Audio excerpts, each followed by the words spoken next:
Swastiastu.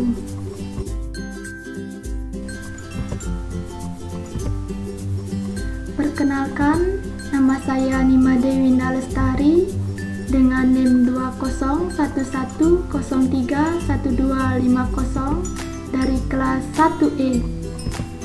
Nah, dalam video ini saya akan menjelaskan materi pada pertemuan kelima, yaitu teori pendidikan klasik.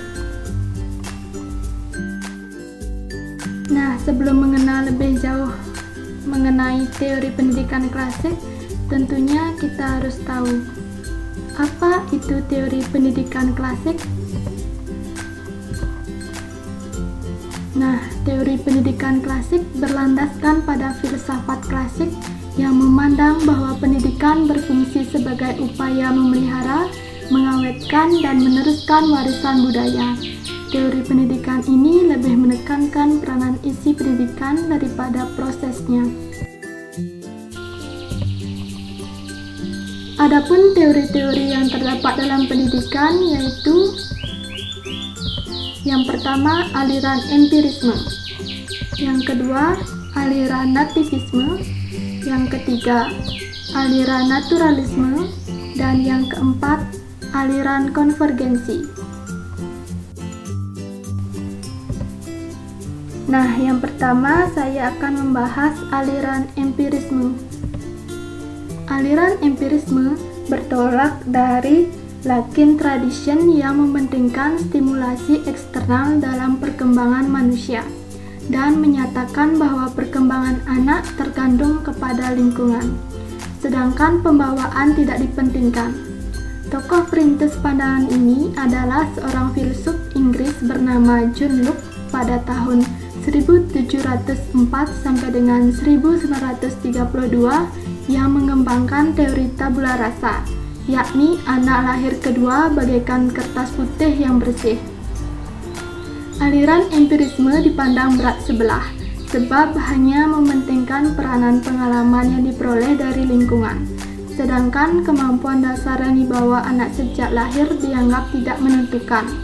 Padahal kenyataannya dalam kehidupan sehari-hari terdapat anak yang berhasil karena bakat, meskipun lingkungan di sekitarnya tidak mendukung. Nah, yang kedua, aliran nativisme.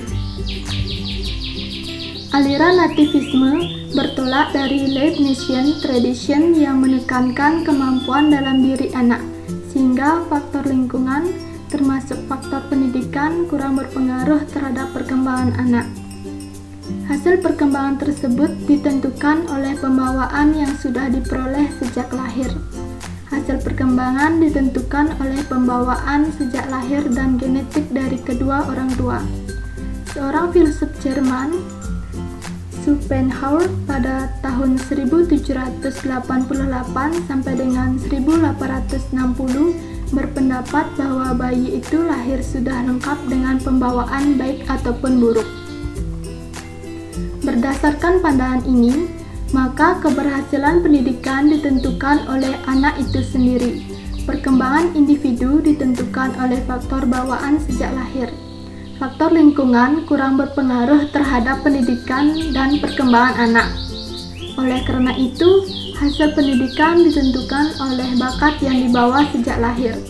Bagi nativisme, lingkungan sekitar tidak ada artinya, sebab lingkungan tidak akan berdaya dalam mempengaruhi perkembangan anak. Pembawaan tidak dapat dirubah dari kekuatan luar. Adapun faktor perkembangan manusia dalam teori nativisme yaitu yang pertama, faktor genetik. Faktor genetik adalah faktor gen dari kedua orang tua yang mendorong adanya suatu bakat yang muncul dari diri manusia. Yang kedua, ada faktor kemampuan anak. Faktor kemampuan anak adalah faktor yang menjadikan seorang anak mengetahui potensi yang terdapat dalam dirinya. Faktor ini lebih nyata karena anak dapat mengembangkan potensi yang ada dalam dirinya. Dan yang ketiga, faktor pertumbuhan anak. Faktor pertumbuhan anak adalah faktor yang mendorong anak mengetahui bakat dan minatnya di setiap pertumbuhan dan perkembangan secara alami. Sehingga jika pertumbuhan anak itu normal, maka dia akan bersikap energik, aktif, dan responsif terhadap kemampuan yang dimiliki. Sebaliknya, jika pertumbuhan anak tidak normal, maka anak tersebut tidak bisa mengenali bakat dan kemampuan yang dimiliki. Adapun tujuan teori nativisme yaitu: pertama, mampu memunculkan bakat yang dimiliki. Kedua, mendorong manusia mewujudkan diri yang berkompetensi. Ketiga, mendorong manusia dalam menentukan pilihan.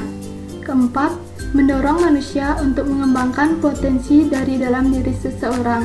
Dan yang kelima, mendorong manusia mengenali bakat minat yang dimiliki. Nah, yang ketiga, aliran naturalisme.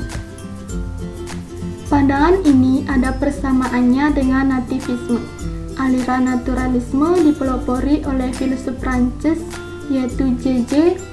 Rousseau pada tahun 1712 sampai dengan 1778. Berbeda dengan Schopenhauer, Rousseau berpendapat bahwa semua anak yang baik dilahirkan mempunyai pembawaan buruk. Pembawaan baik anak akan menjadi rusak karena dipengaruhi oleh lingkungan. Rousseau juga berpendapat bahwa pendidikan yang diberikan oleh dewasa malahan dapat merusak pembawaan anak yang baik itu. Aliran ini juga disebut negativisme karena berpendapat bahwa pendidik wajib membiarkan pertumbuhan anak pada alam. Jadi dengan kata lain, pendidikan tidak diperlukan, karena yang perlu dilakukan adalah menyerahkan anak didik ke alam, agar pembawaan yang baik itu tidak menjadi rusak oleh tangan manusia melalui proses dan kegiatan pendidikan. Yang keempat, aliran konvergensi. Perintis aliran ini adalah William Strong pada tahun 1871 sampai dengan 1939, seorang ahli pendidikan bangsa Jerman yang berpendapat bahwa seorang anak dilahirkan ke dunia ini sudah disertai pembawaan baik maupun pembawaan buruk. Penganut aliran ini berpendapat bahwa dalam proses perkembangan anak, baik faktor pembawaan maupun faktor lingkungan sama-sama mempunyai peranan yang sangat penting. Bakat yang dibawa pada waktu anak dilahirkan tidak akan berkembang dengan baik tanpa adanya dukungan lingkungan yang baik sesuai dengan perkembangan bakat itu. Sebaliknya, lingkungan yang baik tidak dapat menghasilkan perkembangan anak yang optimal kalau memang pada diri anak tidak dapat bakat yang diperlukan untuk mengembangkan itu. William Strong berpendapat bahwa hasil pendidikan itu tergantung pada pembawaan dan lingkungan, seakan-akan dua garis yang menuju ke satu titik pertemuan. Oleh karena itu, teori Western disebut teori konvergensi atau konvergen, artinya memusat ke satu titik. Jadi, menurut teori konvergensi, pertama, pendidikan mungkin dilaksanakan.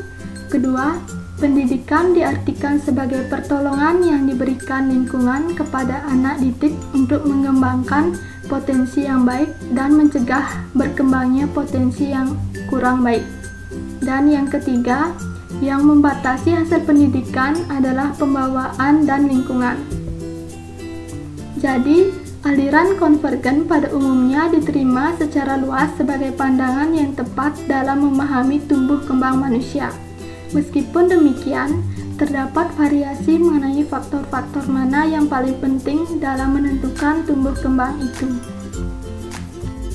Nah, sekian yang dapat saya jelaskan mengenai teori pendidikan klasik. Apabila ada kata-kata yang salah, mohon dimaafkan. Akhir kata saya ucapkan Parama Santi.